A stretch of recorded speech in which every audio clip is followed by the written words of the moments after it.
Small as they are, Here we go.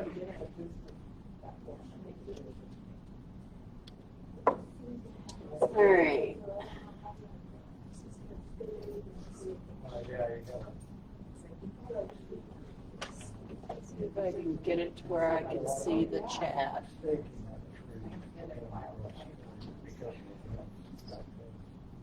I really want the chat, but I don't know if I can get it on here, so we'll see.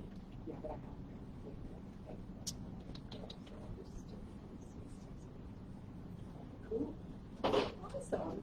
Let's see if this works.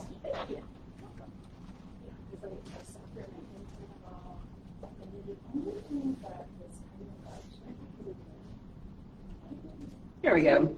Do you want the seeds that we brought? So we had some folks bring in some seeds for seed swapping. I forgot to bring mine in. I think it would be cool if that's like an every meeting thing. I don't think it needs to be a designated meeting. If you've saved seeds or you just have an overabundance of a particular kind of seeds, I'm pretty sure I still have 8 packs of celery seeds at home. Why, I don't know. Clearly, I was into Bloody Marys at some point. But I think it would be cool if we just, anytime we have things that we want to share, swap, trade, give away, whatever, I say just the tables that are over here in front of the window, that's a good place to put them. I know nobody else brought seeds today. I did post it in the Facebook group, but it was just a last minute thing. I can So also find a place to keep them here and just bring them out every. I will make sure that it's like a announced thing every 2 weeks or however often we're here. Because I appreciate y'all bringing them. And I do have a large collection at home that I as well am never going to plant all of. So hopefully we can do that. So if anybody wants it, I have green chili, like Anaheim green chili and jalapeno, and then she has a assortment. Okay, cool. I appreciate it. I went away for this past weekend. We went to Tucson and went to the observatory and stuff. It was like a Valentine's Christmas gift thing for my youngest daughter. And all of my peppers in my greenhouse died because we do not currently have consistent power in there. We have a power bank that we take out, recharge at the house, and then put back out at night for the heating pads.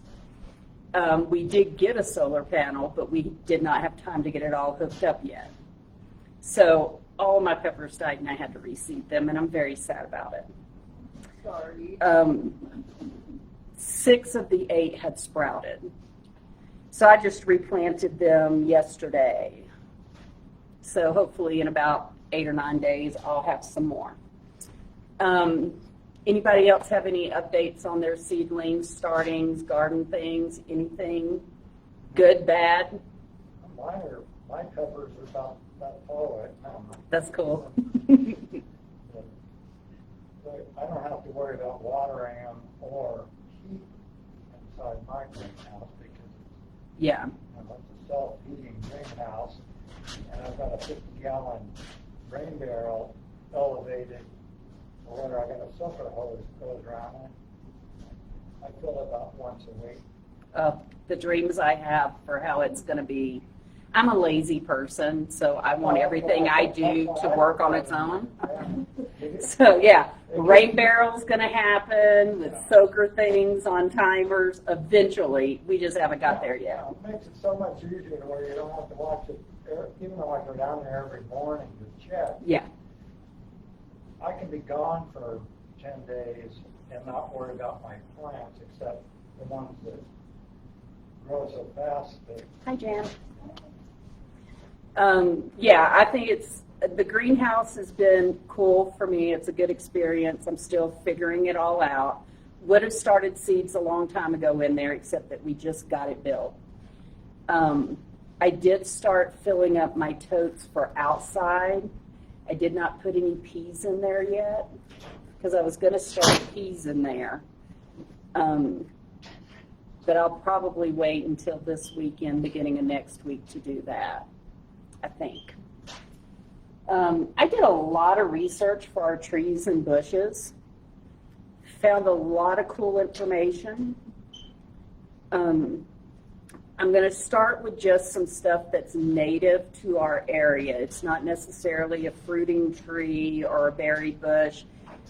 We also need to be able to plant things to control our microclimate, for windbreaks, and just for good soil health. So I found a lot of different information on that, and that's where we're going to start first.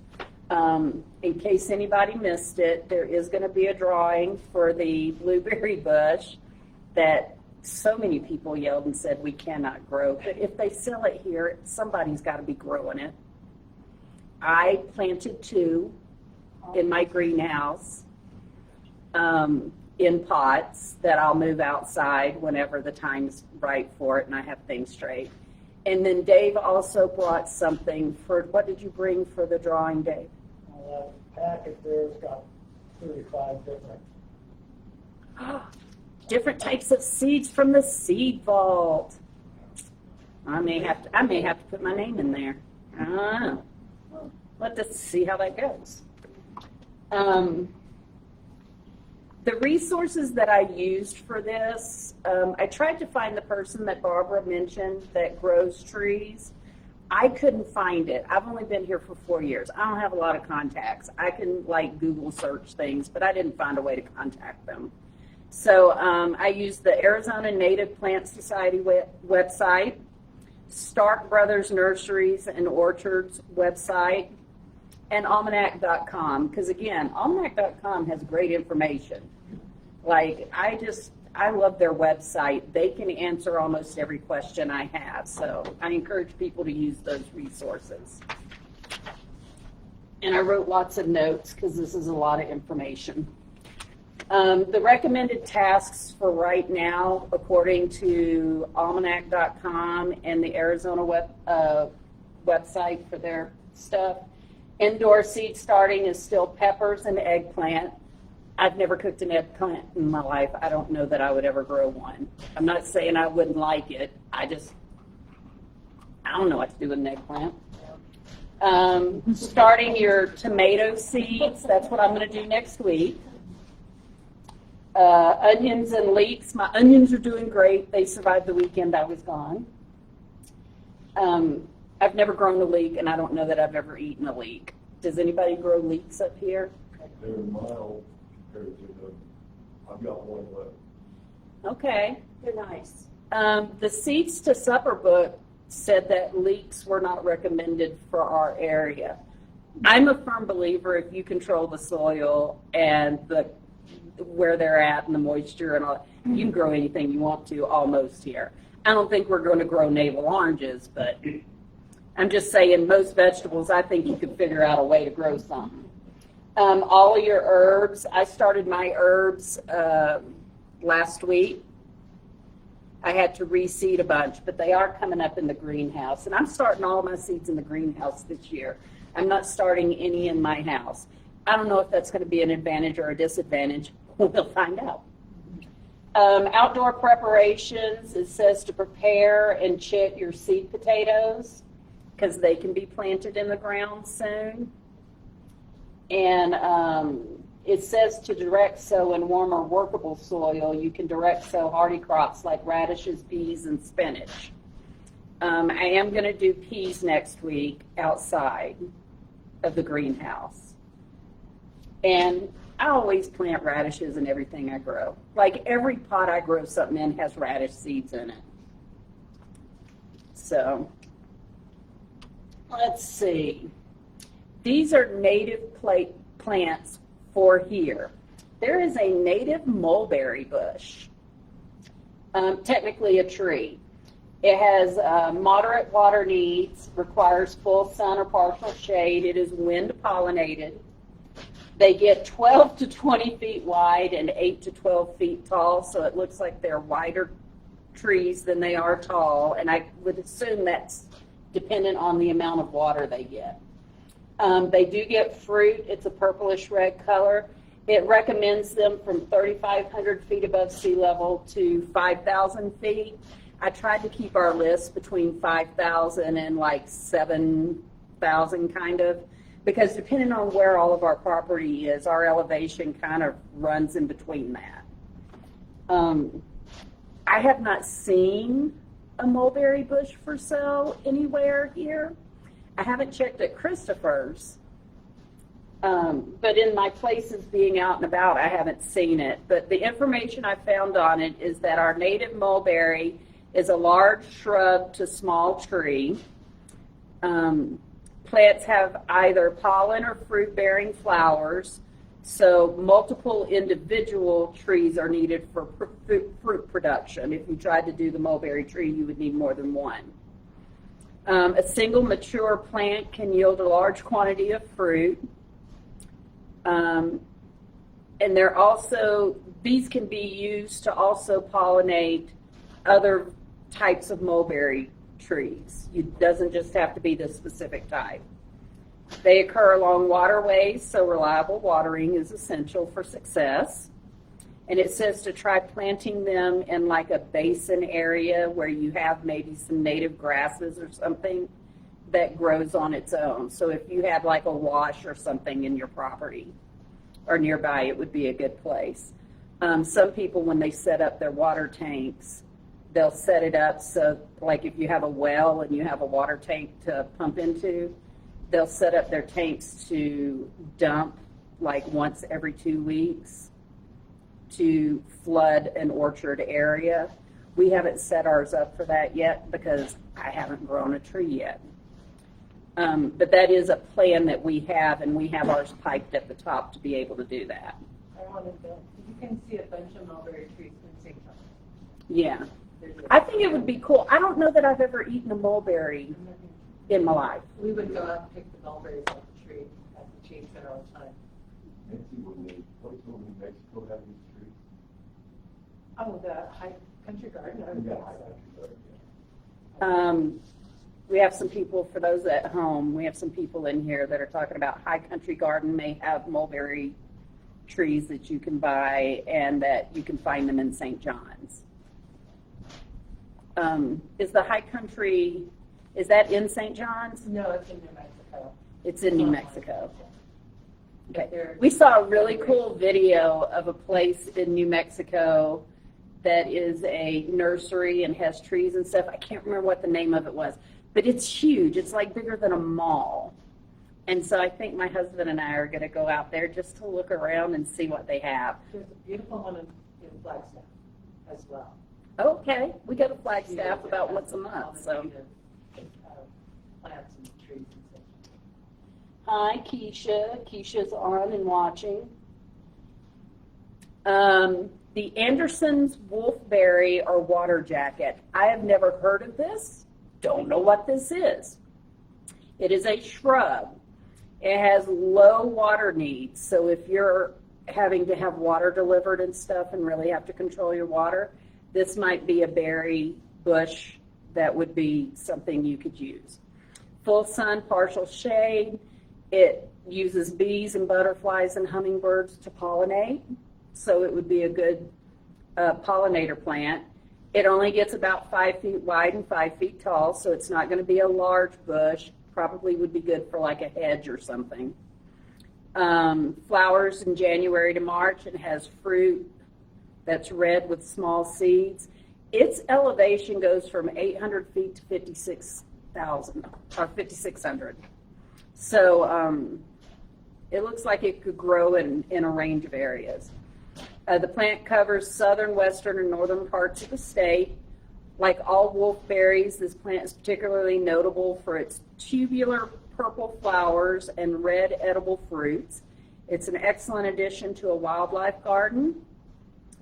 They're a good source of food for birds as well.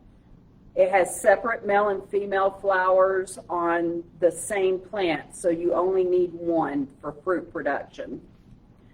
I've never heard of this plant, but I think it sounds really cool. Looks like goji berry. It does kind of look like a goji berry in the picture. I have goji berry seeds. I haven't planted them yet. That reminded me that I wanted goji berries. This might be a cool thing. Like, I like to have windbreaks on my property. So this, to me, would be something I would think of, like planting on the south and west side of my chicken run, just to give my birds a little break from the wind kind of thing. My husband's very into shrubs. I think I could convince him to get me one of those if we could find a place to get them. Chickens eat those? It says it's good for birds. Look, I fed my dinosaurs all kinds of things people yelled at me last year about, and my dinosaurs are just fine. They didn't seem to care. I fed them all of the tomatoes and onions you're not supposed to feed them, and they were fine. This is good also because it flowers early in the year, and that's when a lot of our. And it helped attract those pollinators. I saw bees on my greenhouse wall the other day. I was sitting outside babysitting my chickens because I don't let them run loose without me being out there, because we have some hawks that live not too far. So I always sit out there with them, and I was watching the little bee climb around on my greenhouse, and I'm like, I'll open the window for you if you would like. But then it flew away. Black walnut trees. Walnut trees, that for me is like a kid thing. My grandparents had a walnut tree and a tin roof. I remember hearing the walnuts fall and roll down. It's really cool. It says that these will grow from 3,500 to 7,000 feet. They're wind pollinated. They get really tall and really wide. It's a walnut tree. Moderate to high water needs though. So especially trying to get them established, it would probably require a lot of watering. The flowers are green and they're followed by the walnuts. They develop a thick trunk with furrowed bark and ultimately reach heights of 30 to 50 feet. They're widespread in Arizona, so it's a native plant that should be able to acclimate. It's especially prominent, though, in central and eastern Arizona, which technically we're central east Arizona. This is a great wildlife tree and has rich ethnobotanical history. It is a fairly high water use species, though, so you just really have to weigh what you have available for water. I can just imagine them being a great shade tree if you could grow them tall. That's my only disappointment with junipers. To me, they're not trees, they're bushes. The Arizona cypress tree has bluish foliage, and they can occur on slopes but are most often found in canyon bottoms where additional moisture aids in their growth. To me, they're a lot like the juniper if you just wanted a different type of evergreen, to add something visually to your homestead or property. This would be a good plant. They get about 15 feet tall. They can get up to 40 feet wide, so they're very shrub-like in their shape. They're wind pollinated. They have no fruits or nuts, but they do flower from November to March. So that would be an interesting plant. I don't think I'd ever plant them. I'm over the whole look of junipers and stuff. I miss Georgia trees. I miss deciduous leaves. The blue, no, I deleted that one because that one was at 3,000 feet. The cottonwood, or Fremont cottonwood, and I know there's cottonwoods in St. John's that I've seen in different places around here, but they're a tree. They have high water needs, full sun, wind pollinated. They get 60 to 90 feet wide and 30 to 60 feet tall. Again, short, fat. Flowers March to June, and their elevation range is 6,000 to 6,600 feet. So they're kind of in the higher elevations. They're widespread in Arizona, but restricted to areas with high water tables. I know when we drive to Tucson to see my daughter a lot, the cottonwoods are all along all of the washes and along the canyon bottoms. But they're really pretty. They have beautiful white trunks, heart-shaped leaves that turn yellow in the fall. So they add a beautiful palette to, to your area. But the main consideration, it said, when cultivating these species is that it requires substantial amounts of water. So you have to really make sure you have that available for them. And I believe the cottonwood, I don't know about that particular species, they're very fast growing. Yeah. My husband, I think he wants to try to plant some cottonwoods on the property this year. I told him he can't plant any more spruce trees. So I think he wants to try to plant some cottonwood trees. I went to, if this is illegal, this is all alleged. We went to the botanical gardens in Tucson at the Saguaro Park or whatever, I don't know. But they have like a botanical gardens and it's separated into sections based on elevation. And we just happened to be there when all the trees were dropping their seed pods. Uh-oh. And some may or may not have followed me home. I have no idea what seed goes to what tree, but I know they were all for this elevation. And when I was cleaning out my clothes, because they just kind of all hitched a ride, I didn't purposefully take them. They just made it here. But I'm going to be seeding those. They've just been sitting in a cabinet drawer. So I'm just going to be putting those in little pots in my greenhouse. But I don't know what kind of trees they are. They might be one of all of these. There was something here called a hop tree, and I thought this one was interesting. It says that the primary edible part is a small, bitter, wafer-like seed capsule, which can be used in flavoring. In the 19th century, settlers used the seeds to replace hops in beer, and they brewed their own beverages with this tree. The roots have historically been used for medicinal purposes, but I couldn't find what medicinal purpose it was used for other than just to say digestive issues, which, maybe they just needed to drink some water. I don't know. It does say, though, that while sometimes used, the plant is considered to contain compounds that can be toxic in large amounts.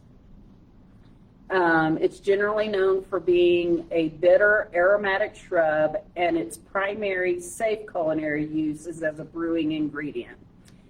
I'm not saying we all should be brewing our own hops from our hops trees, but if you just wanted to have a bush that you could make a beverage from all on your own.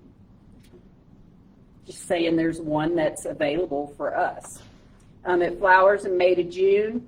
It says carrion flies are what pollinates it, and carrion is dead stuff. I don't know if that just means it would attract flies to your property, because we already get a lot of flies at our property. Like it's a fly season or something, I don't know. So I don't know if I want more flies, especially ones with the word that describes death in it. But I found that one and thought that was kind of interesting in the list. Now, I'm going to read this one to you. I deleted the slide, but I think this one's cool too. It's called a lemonade berry or fragrant sumac. It does say the elevation range only goes up to 4,500 feet above sea level. But some of these places were pretty close to that, you would think maybe. It's a shrub, and it has low water needs. Bees and butterflies pollinate it. It only gets to about 4.5 feet tall, same for the width. Flowers March to August. The fruit is orange, and it's juicy with a pit, but it is edible. And sometimes you make, historically they made lemonade with the berries because it has like a lemonade-y tart taste. And I thought that was kind of cool because growing citrus up here is kind of hard. But I thought that one was cool. I just took it out because it didn't meet the 5,000 feet.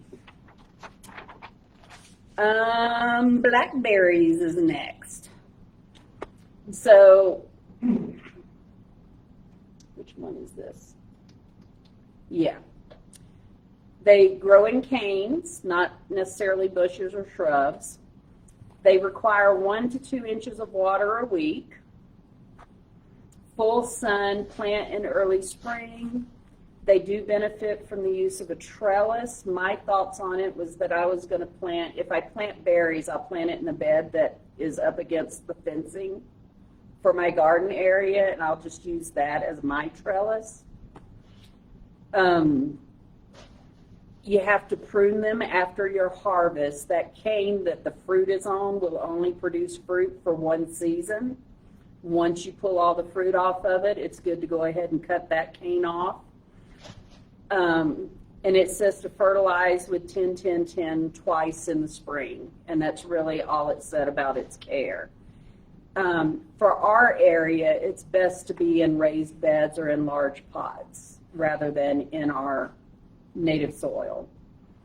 They thrive in well-drained sandy loam soil with a pH of 5.5 to 6.5.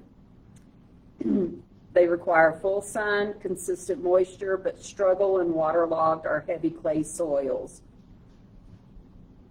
For optimal growth, amend soil with compost or manure,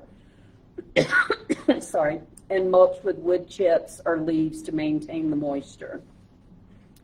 I don't know if I'll try growing blackberries this year. I'm still very much in the experiment stage. Has anybody here grown blackberries successfully? I got a patch of garden. You have blackberries too, Carl? Yeah. I got 4 plants that were transplanted from a local area around here, and then I've got 2 that says they're self-pollinators, and they're the Arapaho. They're about 1.5 inches, 2 inches long, about the size of a quarter in diameter. I'll see what they do. You haven't harvested from them yet? Not those 2, no. The other That's going to 4 be a I good have. cobbler, though. Oh, yes, ma'am. They're out of the picture. Yeah. All right, raspberries. Has anybody here grown raspberries? They're just little pink blackberries. Also canes, 1 inch of water a week. Basically the same type of process that the blackberries are. They like deep, well-drained soil, sandy loam soil. They have a higher pH requirement of 6 to 6.8. They require excellent drainage to prevent root rot. It says, my research said, to ensure success, avoid sites where potatoes, tomatoes, or peppers were previously grown to prevent diseases. It didn't say anything else about that. I don't know what diseases tomatoes are given off to raspberries, but shame on them. It said to start with 1-year-old canes because the canes take 2 years to produce. So they'll grow for 1 year, and then the following season, that cane will produce fruit. Once it produces fruit, cut it back. And it said that before you plant any, to soak the roots for an hour or 2 so that it can absorb a lot of moisture before you put it in the ground. I'm not a big raspberry fan. I think it's just because they weren't growing like just in the wild like blackberries were in Georgia. In Georgia, you just walk up to any fence line that's against woods and you probably find blackberries growing. Well, also the berries, blackberries, raspberries, they need to be contained because they send out runners. Yeah. Well, they wouldn't grow good in our natural soil anyways. We have a lot of clay in our soil. It's not going to drain well enough for them. So I would say most of your berries would benefit more from a raised bed or a container. Who was it? Ace Hardware had the big plastic, like terracotta looking pots, but they're not, they're plastic. But they were every bit of this big around and about this deep, and they were only $19. So Unless they have some more in stock, they're out now because I bought all of them. I was gonna look at it before. So unless they had some in stock somewhere else, they do have the fake wood barrel looking ones too, and they were also $20. I did not take those. That's what I planted my blueberries in when I planted them yesterday. I planted them in those containers. So the next one is blueberries that everybody last week kept yelling at me and telling me I couldn't grow. So I immediately planted too, because I'm stubborn. Blueberries are a bush. Every store up here sells blueberry starts, so I can't imagine they don't grow here. And if you're growing them in a container, you're controlling every bit of that environment. So if they fail, it's because the soil you gave them wasn't right, or the water you gave them wasn't right. They require 1 to 2 inches of water a week, so just a good deep water once a week will suit them. Make sure you mulch it so that it holds in some of the moisture. Full sun. Says to plant in early spring, requires acidic soil of 4.5 to 5.5. I just bought it's like a blue bag, and it says soil acidity amendment that makes stuff acidic. So that's what I bought to go in there.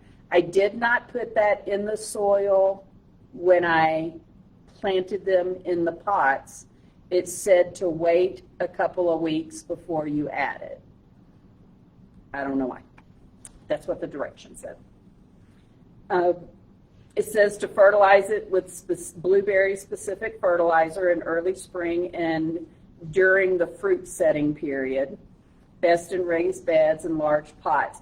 I watched a video before I did mine, and the lady that was talking, it was on the M.I. Gardener's YouTube channel, and the lady is somebody who lives like in the southeast.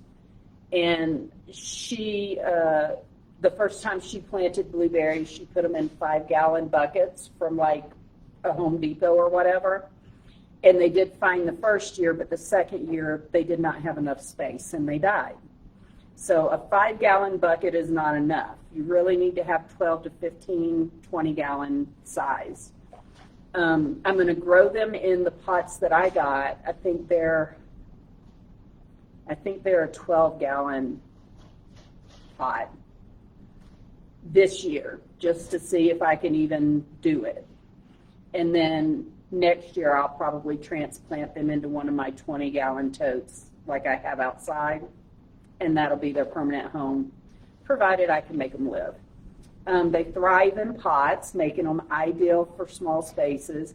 You can even look, I didn't check that box, but they do have specific varieties that are bred specifically for containers as well.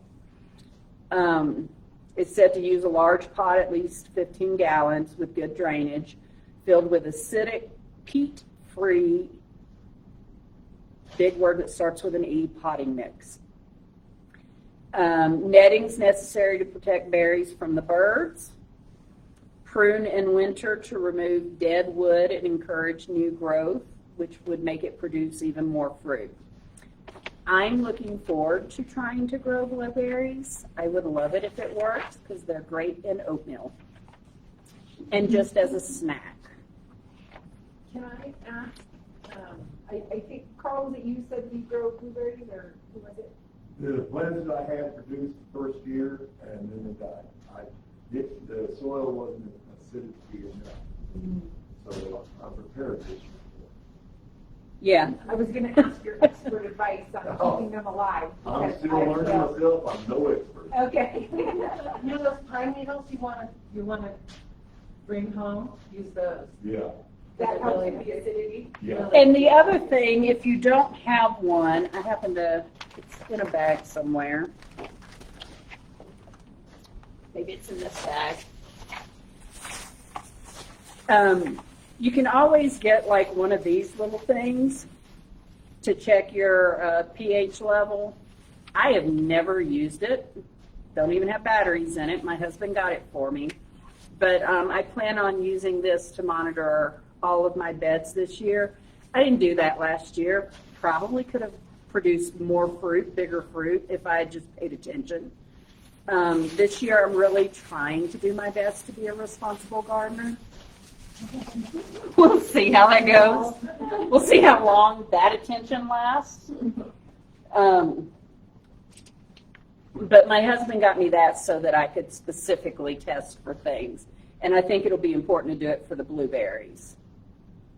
I'll have to Google the instructions for it. I think I threw away the book that went with it. Our next thing is fruit trees. I really, really want to grow apples and pears. That's my thing. I want to grow apples and pears. So the suggestion for our area is to find varieties that fruit later in the season because of our windy season. And our windy season is usually from March to May, somewhere in there. Clearly, our world doesn't know it's not March yet because it's so windy today. But you can also use, you know how they have those frost covers that you can put over your beds?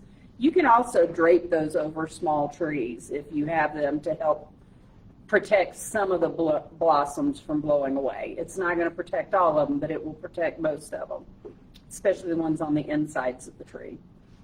They require full sun, plant in early spring. I will probably be looking to buy my apple and pear trees next month in March. They can handle alkaline soil. Says to amend with lots of organic matter, water deeply and regularly, thick mulch. For most apple trees, you have to plant 2 or they will not pollinate and produce fruit. They do make trees where they'll splice them so that they have everything they need on one tree. You just have to really read the tag and make sure. That's called grafting. Grafting. There you go. Splicing. See, I'm sci-fi. We splice things. Grafting. I'm looking at, I want to see if I can find dwarf trees so that I can also grow them in containers. But I haven't seen any place local that sells dwarf varieties, so I may have to order them. Another thing I found online that I thought was cool is they graft trees where it has like 5 different kinds of fruit on one tree. That to me just sounds bizarre and wonderful all at the same How do time. they do, Dave? They do real good, actually. I found both the apple trees and pear trees seem to do the best right now that I've got like 20 different fruit trees right now, and the apple and pear do real well. Apricot too, for some reason. Okay. What variety of apple tree do you have? The variety? Oh, well, I got one that she was just talking about that's grafted with 5 different types. Got 2 of those. And I got a delicious apple one I started from seed that I got at Safeway. And another single one that's an apple crisp. And then I got 3 different Bartlett pear trees that I started from seed. I just went up to Safeway and bought a pear and germinated them. Do you have any peach trees by chance? About 6 of them. Yeah. Okay, how do they do? They're doing okay, but I got one that produces 1,000 blossoms, but then when the wind picks up, They all blow away. Yeah. But last year I got peaches, or the year before last I got peaches. But this last year we got that late snow in March, killed both my cherry trees that were 5 years old, Oh no. and I didn't end up with any fruit except for apples. My pear trees are still too young; they're only about 4 years old, and also have grapes. And that late storm killed the grapevines back. Didn't kill them, but I didn't get any grapes this last year either because of that late snow we had. I too am really, really interested in growing apple trees. In fact, I have 2 in pots right now. I'm just waiting for my husband to stop running a tractor all over the place Yeah. before I can plant them. But I'm really concerned because we also have a lot of juniper trees. And I'm reading the recommended distance between the 2, apple and juniper, is 500 feet. Holy because cow. somehow the juniper trees affect the apple trees. And if I dug deeper here, I don't think we have time, but they ruin the apples. And so I'm just wondering. Yeah, I got lots of juniper, and they're only probably at the most 75 feet from us. And they're all planted outside. I don't know how many, well, except for my citrus trees. I have a grapefruit and a lemon tree in my greenhouse. Plus, this year I'm getting a pineapple that I started 2 years ago. Oh, awesome. I'll be having a pineapple growing. That's so cool. You can grow anything as long as you can control the. As long as you control the environment, the soil, the water, I don't see how it And There's no works. way I can control below 500. But, I mean, No, but if his is not 500 feet, does it make the fruit inedible, or does it make it not fruit? No, you can grow that. It grows the apples, but let's see here. Are your apples gross, Dave? Yeah, there's, I like to make it into cider, but, Yeah. and then, a little hard cider once in a while. Because they are susceptible to cedar apple rust. Cedar apple rust if they're planted too close to A junipers. native fungus disease. All right. I don't know. Well, that gives me an excuse to tell my husband to cut some of the junipers down, because I find them to be shameful trees. They're bushes. Well, You can make them look into trees if you trim the lower Look, branches. we've done that to a couple, but I'm I from think Georgia trees are- where trees are taller than buildings. Right, yeah. and we all know that juniper pollen can cause hay fever. Oh, So Yeah. the research that I found is that growing apple trees in the White Mountains of Arizona above 3,000 feet requires selecting cold hardy, late blooming, and disease resistant varieties such as Gala, Fuji, and Granny Smith. I've got all, They handle more alkaline soil and often can handle late spring frosts.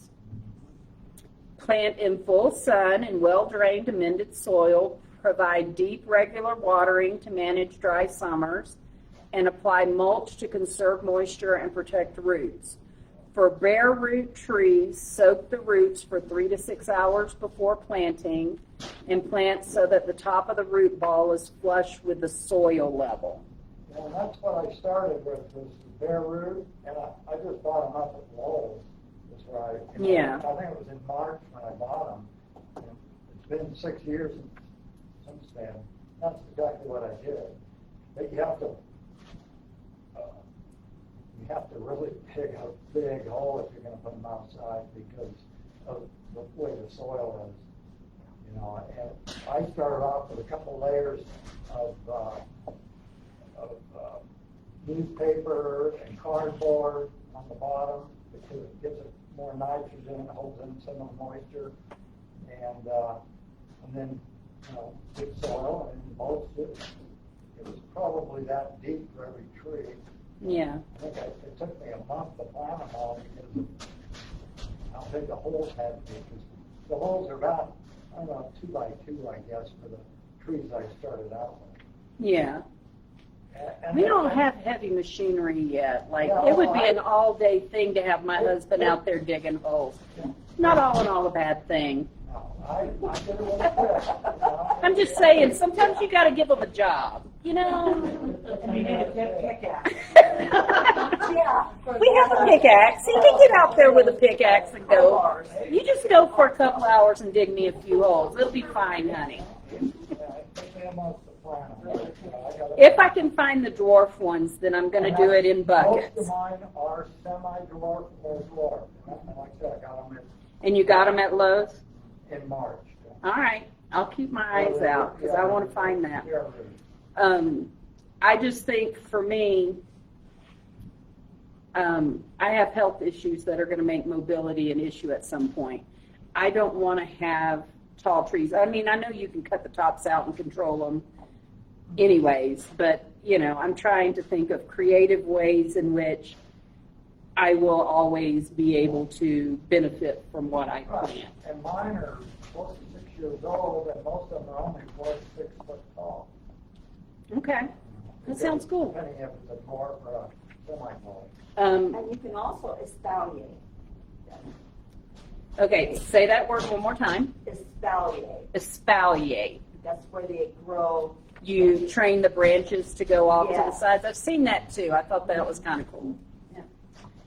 I'd have to actually build a structure to train them on, and I'm a lazy gardener. So I don't know if I'll do that. But yes, I've seen that, and I've seen where they trim the branches really short so that it just grows up in like one little spike and it's just wrapped around with apples. I've seen that too. That's kind of cool.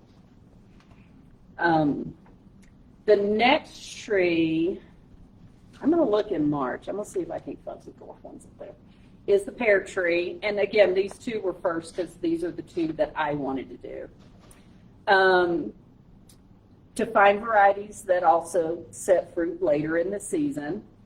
Plant in early spring, amend with lots of organic matter, water deeply 2 to 3 times a week, which is more often than the apple tree was requiring. Thick mulch, and you have to plant 2 or more trees unless they're grafted in the appropriate way to be self-pollinating. It's said to avoid over-fertilizing and to protect trunks from sun scald. And those were the list of things that I found just in the short thing. And it says that growing trees in the White Mountains requires choosing cold hardy, late blooming, and fire blight resistant varieties that thrive in alkaline, well-drained soils. The varieties they recommended were Bosque, Anjou, Comice, C-O-M-I-C-E, Seckel, Farrell, and Winter Nellies. Winter, N-E-L-I-S, Nellies. But those were the varieties that it recommended. I'm an Anjou pear person. I'm hoping to find something like that. Because I want to can pears and have pears all year. I like canned pears. I think that would be a good fruit for me. And you've grown pear trees. Got 3 of them now. And so Have they produced any fruit yet? No, they're only 4 years old. Okay. And these are a standard size, so maybe next year, or I don't know, maybe someone will actually have some blossoms this year. I don't know yet.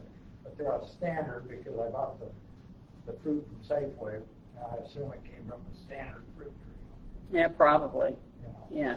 And I got, That's kind of neat that you're just, you know, you always see stories, especially as somebody who worked in an elementary school, you always hear stories, you know, about take your kid to go get a piece of fruit from the grocery store and let them plant the seeds. I never really thought that was like a real thing. I figured, you know, during the winter time. most industrial fruits that you buy in the store and stuff that come from industrial growers, I would assume are like GMO'd and made so that you can't just grow their fruit. Like, in my head, that's what I think it is. Yeah, you I could be wrong. clean them. Probably am. And you know, there are some fruits that are harder to duplicate, like the pineapple. You know, I had to do it a couple of times to get one to actually Yeah. really grow. And then, like I said, it's a year and a half, almost 2 years old now, and it's probably this wide right now. That's cool. So, I think I saw a picture of your pineapple Yeah. growing in your greenhouse on Facebook. you know, most things you get, if it has a seed in it, you can grow it. I mean, Yeah. you know, it probably took me 10 different seeds to get 3 of them to when I could actually get them to turn into a tree, but I enjoy experimenting anyway. I find myself on the growing avocado from the avocado pits TikTok quite frequently, I've never where people are just have tons of avocado pits sprouting in their apartments or whatever. The next tree that I have on here is peach trees. I love a good peach cobbler. You have to pick varieties that are cold hardy for up here. Plant in early spring, water deeply 2 to 3 times a week, thick mulch, fertilize in early spring. Where is it? Stark Brothers Nurseries is where I got this information from. It says growing peach trees in the White Mountains requires selecting cold hardy, late blooming varieties to withstand spring frost, such as the Contender and Reliance are the 2 that they recommended. Plant in full sun, ensuring well-drained soil and protect from strong winds. Yeah. Do you know where we are? Due to higher elevations, focus on trees that set fruit later to avoid frost damage. Prune during the dormant season, which is late winter to early spring, to control size and enhance fruit quality. Thin out heavy bunches of fruit as they start to form in summer to allow the remaining peaches to grow larger. You do not need to plant more than 1 tree. Like, they'll take care of themselves. I will say at our old school, we had a peach tree outside.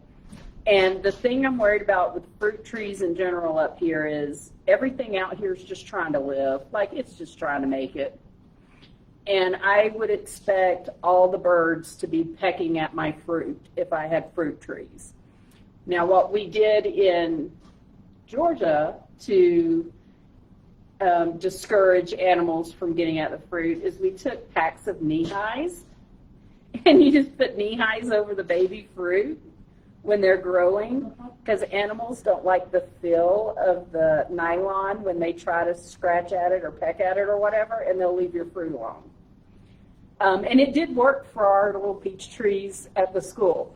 And we just bought knee-highs, and the kids thought it was funny to be putting pantyhose on fruit, but, you know, it worked. I got a bunch of those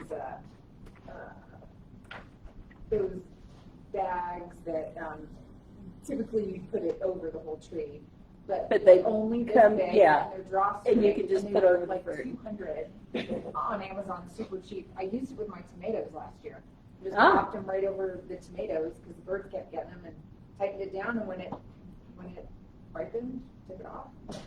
Yeah, I've seen those little bags. Do you know what she's talking about? Those little knit bags. They're kind of like a netting material. Mm-hmm. Yeah, those are kind of cool. And I'll probably do something similar to that this year as well. Because I don't want to, I don't want to be mean to my birds, but like, I'm growing food for me. I'm buying you bags of food. Growing peach trees, though, requires those 2 hardy things and to thin out those heavy bunches of fruit. Which, you know, I think these would be cool. And if I planted a peach tree, that's what I was going to do with the long, straight up, short limbs. Just keep it almost like a plant that's this big around. And just be able to pick fruit off of that. In Georgia, they grow peach trees everywhere. Pomegranates, another one of my favorites that I really want to try, and I've heard you can grow pomegranates up here. Best planted in late winter or early spring. Also, by the way, prefers a container. They grow better in a container than they do in the ground. Prefers well-draining soil, deeply watered new trees once or twice a week. Established trees need water every 7 to 14 days. The fruit ripens in September or October. It says they're well suited for Arizona, including areas near the White Mountains, as they thrive in hot, dry climates with minimal water once established. They're drought tolerant, disease resistant, and grow best in full sun. The popular choices for pomegranates are the Wonderful and Hardy ornamental varieties like Nana. So the Wonderful variety or the Nana variety. Nana sounds cute. I'm interested in trying to grow a pomegranate, but I think I'll just try apples and pears this year. I like to pace myself because I can't focus on too many things at once. Has anybody in here grown a pomegranate? I think it would be cool. And they're so expensive in the stores. Very. Plum trees. Plum trees were my favorite trees in Georgia. We had some in our yard, and I could just go pick plums and eat them as a kid. It says that the Santa Rosa and cherry plum varieties are best for our area.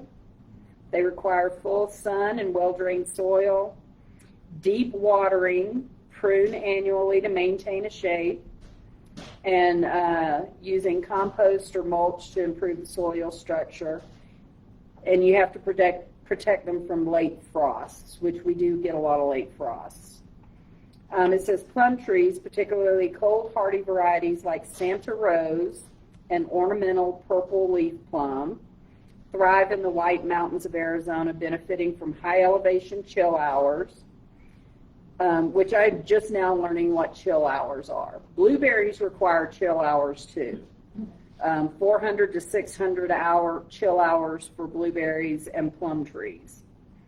They also require, often planted in spring or autumn, prefer full sun, a pH of 6 to 8, and need regular watering from April to October. Has anybody grown a plum tree? I got 3 of them. Do you get plums off of them? They're only 4 years old. Mm. There yet. Plus I got prune tree. I got 2 prune trees also besides the plum. Okay. Plums come from plums? No. I thought prunes and plums were the same thing. It's an actual prune tree. It's a Huh, variety. that's cool. I, like you, always thought prunes were just the raisin of plums. I've got 2 of them that I got. Again, I buy most of my stuff in Lowe's. I've got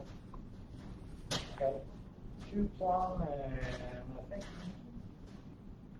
3 prune trees. I don't know. I got so many now that I don't keep track of. Yeah. Yeah, they're only 4 years old, so. So I might be stupid. I've never grown fruit trees on my own, but for a lot of the trees, you've said they're only 4 years old. Does it take a... It depends on the variety. The semi-dwarf can dwarf the fruit sooner than a standard. And these are semi-dwarf, so I'm hoping by the year 5 they'll fruit. You know, it takes 4 to 5 years.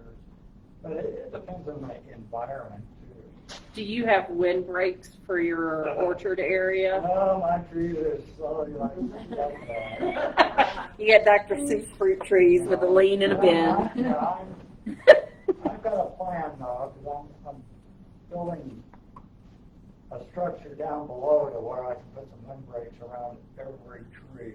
Yeah. And I'm using cinder block for the base, and I'll make it to where at least the lower portion of the tree will not get blasted from that wind, because I live up on a ridge, and that wind comes up and just blasts them. But the trees themselves, I mean, I've had real good luck with the fruit trees as far as surviving, except That's for good. the 2 cherry trees that died last year. Other than that, I've had real good luck with fruit trees, the variety that I have. Okay, that's cool. That gives me hope for growing some. I don't know what I'm going to do for windbreaks for things. Well, I'm experimenting on it because they're all up in the open, and my orchard's on a slope, so it's a real pain because of, if they were down lower, I could build a wall around it, but I'd have to have a 50-foot wall to protect them, so I can't do that. I'm going to build individual walls, but they'll be transparent so that you get the sun, but you won't get that full blast of the wind like we're getting right now. So last year,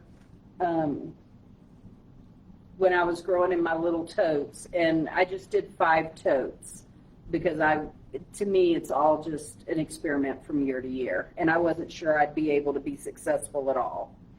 But I put T-posts on the corners and put, hardwire cloth around them and stuff to keep the rodents out. Didn't work, so I just ended up killing a bunch of rodents. But my husband, for the wind, he took plexiglass, like the little sheets you can buy at Home Depot or whatever, and screwed them into the T-posts just on the west side and the south side to protect them from the wind as they first started growing to get through the season. I have a much larger garden area that I'm making this year, so I don't think it's feasibly possible with the cost of the plexiglass for me to do that for this year. But I'm trying to figure out what I'm going to do. My husband's mad at me right now because I have him, we have a reverse osmosis water filter, but he won't drink the water from it. He still buys bottled water to drink water from. I don't know why, he's weird. But I'm having him save all the plastic bottles because I'm going to take, for some of my beds that are outside, I'm going to take some, it's like a rebar, but it has the screw stuff on it so you can screw nuts on it or whatever. There you go. See, I knew a man would know what it was. I don't know what it is. I go to Home Depot and look cute. But I'm going to get those. I'm going to drill a hole in the bottom of my clear plastic water bottles, and I'm going to stack them up on there, however tall I want, 3 feet or whatever. And then I'm going to put a little nut on top so that they can't blow off the top of it, and I'm going to stick that up and make a wall for my garden bed and see if that works. I didn't have to buy anything except the little threaded stuff, and it keeps us from putting water bottles in the trash. So I'm going to try that on one of my beds. I don't know if it's going to be strong enough to protect from the wind. Like, I don't know. But I'm going to give it a shot.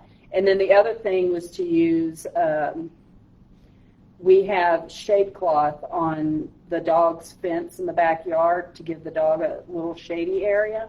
But I noticed it also really does buffer the wind a lot. So I thought I might try to put up one of those on the western side, because my wind comes, it's straight line from the west most of the time. Very rarely from the south as well. And we're completely flat, like in the little gully area between all of these mountains. So when the wind hits us, it's cutting through like a knife. So I'm hoping I can do that. I just want to protect them long enough for them to get bigger, because I'm afraid they'll get blown over and break too quick when I put plants out. Last year I also took wooden dowels and put 4 wooden dowels around all of the trunks of all of my plants. And that did surprisingly well for my pepper plants in the wind. None of my pepper plants bent over. But I want to make sure if I invest the cost for trees, I'm really protecting my trees. I don't want them to be an experiment year to year. I want to make it work. So I'm trying to do my research ahead of time. I suppose you could use tomato plants also. Yeah, probably could do that pretty easy. Yeah, probably. That would keep them from bending over. It wouldn't protect them from the wind, but it would keep them from bending over. For me, for fruit trees, my biggest thought about the wind is how to keep blossoms on, because I want them to make fruit. I don't need a lot of fruit from them, but I do need fruit. Did something just crash into the side of the building completely? That was scary. But yeah, that is the extent of the research that I did for bushes and trees. I, again, still fully believe if you control the soil and whatever, you can grow anything you want. I'm already seeing that my greenhouse is too small for what I have dreams for. It'll never get big enough. No. I would like to build one just for trees. Yeah, I've got to expand mine. It's 12 by 16, and the easiest way is to put my cold frames in, like in the front of some side. That's one thing I want to do. But I got a chicken run that I'm going to cover. The chicken run, it's made out of the metal, and whatnot. I'm just going to cover parts of it where I can put raised beds in my chicken run area. And, Well, there you go. That way you were talking about doing like raspberries or blueberries, whatnot, put them in there so the birds can't get to them. Because the birds are a big issue when you have a lot of fruit around. Dude, I got so many pet wild birds right now, it's not even funny. They are not scared of us at all. No, And my chickens don't care if they get into their run. Exactly. The blue jays are the worst. I mean, they'll chase other birds away. The mountain bluebirds, oh, they're awful. Oh, they're terrible. nasty. Yeah, They're probably what my pet wild birds are that just chill on my front. Like they'll come and sit on the front porch with us. We'll be on the front porch and they will sit on the rail that's this far from my face and just look at me like, dude, what's up? Where's my food? How's it going? When are you going to throw some more food out? Yeah. I'm just wondering. Like, Yeah. we're on the I clock. know, I throw it all over the ground. Like, But- they just, or they're like, hey, is it time for you to feed your dog yet? Because we were going to come in and get a little kibble, and you're holding us up. We got plans. And we just laugh about it because they're so bold. My thoughts for my garden this year, my outside garden, was to get a dog run, to just buy a dog run that I could add a little bit of like netting to or whatever to keep the birds out, and cover it with shade cloth so that I had the shade cloth. Chicken runs are cheap. You can buy them. You can buy a 10 by 26 I saw on Amazon. I think it was for like $300, and it's all covered with the mesh and everything. I'm pretty sure if I bought a fancier chicken run for my garden, my chickens would revolt because they'd be like, why you got me over here in the ghetto? I thought I put another one up. You doing this, and you got me in Section 8 over here. No. Like, I could just see my chickens being like, look, if you thought the wild pet birds were sassy, you should meet Dolly. But yeah, my plan is to have it completely fenced in and covered because I don't plant enough to be able to let the wildlife take some. If I planted enough for that, it wouldn't matter. But I don't have the space and the knowledge to invest that kind of money right off the bat because I'd be afraid I'd be wasting money. So I have to do things in little bits. We're going to go to the way we're going to make our garden beds. I have those totes, but I'm going to make some long garden beds, and I'm going to go get you know how in Home Depot and Lowe's in the very back of the store you can get the marked down wood? That's what we're going to build our beds out of. Because, again, I don't know how much I want to invest if this totally stinks. Like, Well, wood is great, except it does rot. So I bought 460 cinder block, and I'm going to make raised beds from the cinder block. That way, I never have to worry about it rotting away like the wood has. I would like that, but I know that it would take my husband 3 seasons to build it properly and have it perfectly level and square and plumb because he takes that much work. Now, I say that complaining, but because of him doing the foundation the way he did for the greenhouse, it is not moving in this.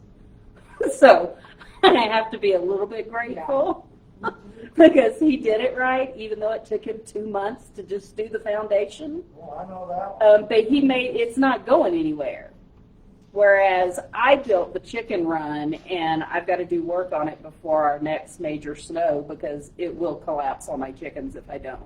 Because I built that, and it's not plumb, level, nothing. It's held together with zip ties and a prayer. We use cinders too, and I love them. I mean, it's worked out fantastic in both our Wallapini and in our outdoor garden. And I've taken full advantage of every cinder block hole to plant herb after herb after herb. That's why. I mean, it gives me so much more square footage. to grow in I that. told my husband, because we've been talking about what we're going to do around the outside of the greenhouse, because we put hardwire down. It sticks out about a foot all the way around, and then hardwire that comes up from the ground to the base of the greenhouse, because we really don't like mice, and I didn't want them to be able to get in. And so now we need to cover up that hardwire, because I'm also very accident prone, and I will kill myself tripping on hardwire, pierce myself, get tetanus or something, I don't know. So he was like, oh, we'll just put pebbles over it and it'll just be pebble covered. I want to put cinder blocks around it, fill it in with dirt so that there's a bed, and then fill the holes of the cinder blocks. Because to me, that's the perfect place to plant flowers and herbs and stuff, and those little bitty, you know. Yeah. He doesn't like that idea, That's where I put all my herbs. but that's what I would do. And annuals in my cinder block thing. Yeah. But if I had him make beds, it really would. It would take a good 2 seasons for him to decide they're done. Fruit trees now, because I did them 5, 6 years ago with wood, but the wood is, you know, from the moisture and the rain and everything, is slowly deteriorating to where they, you know, they need to be, well, I'm not gonna take them out, I'll just use them part of the soil, but I'll just put cinder blocks around them, you know, stack them up high enough, and then I'll be able to put some posts in on the corner, and then maybe some hard wire around the outside, and then maybe some plastic of some kind on the outside of that, just to keep the wind from hitting them when they're blossoming. Yeah. Okay, yeah. I'll be thinking about all that stuff to figure out. Gardens in Flagstaff, instead of going to Tucson, called Viola's Gardens. Viola's Gardens in Flagstaff. It's outside of Flagstaff, not too far, but it's all native plant. I mean, it's for the same elevations, and they have amazing, beautiful pots and trees and bushes and flowers and herbs. I would like spend to- a day wandering around. I would like to be able to have like a lot more wildflowers in my property. Like we have all the scrub and stuff, and that's fine, but it's not pretty to look at. Like it would be neat to be able to sit on the front porch and the whole front of my house, you know, the pasture area and stuff, to just be full of color. That would be a dream world. Yeah, totally. Nothing's gonna last here. I threw out seeds last year, so this is me not knowing any better. So last year I was like, we have like this little grassy area next to our driveway, and it's got like one of the big boulders in it. My husband like spray painted a handprint on it and thought he was being cute. And I was like, I'm just gonna throw flower seeds out here and let them grow. Not a thing grew. But I'm pretty sure the 50-something rats before I killed them ate seeds really well for a day or two. But I mean, I probably put about 10 packs of wildflowers out there, and not a single thing, because the birds and the rodents. So, And the wind. and the wind, yeah, and the wind. Yeah. They're probably planted, yeah. St. John's got some great wildflowers going on right now. Thanks to me. But anyways, I'm going to let the Facebook people, the Facebook Live, I'm going to go ahead and cut it here. Thank you for watching. Leave any questions or comments. I always check the Facebook. I'm going to tell my mom hi, because she's going to watch this when I post it. Hi, Mom. Good luck on your surgery tomorrow. And I'm going to go ahead and end this here, because that's all the research I got for us today. It's going to take forever to end it. There we go.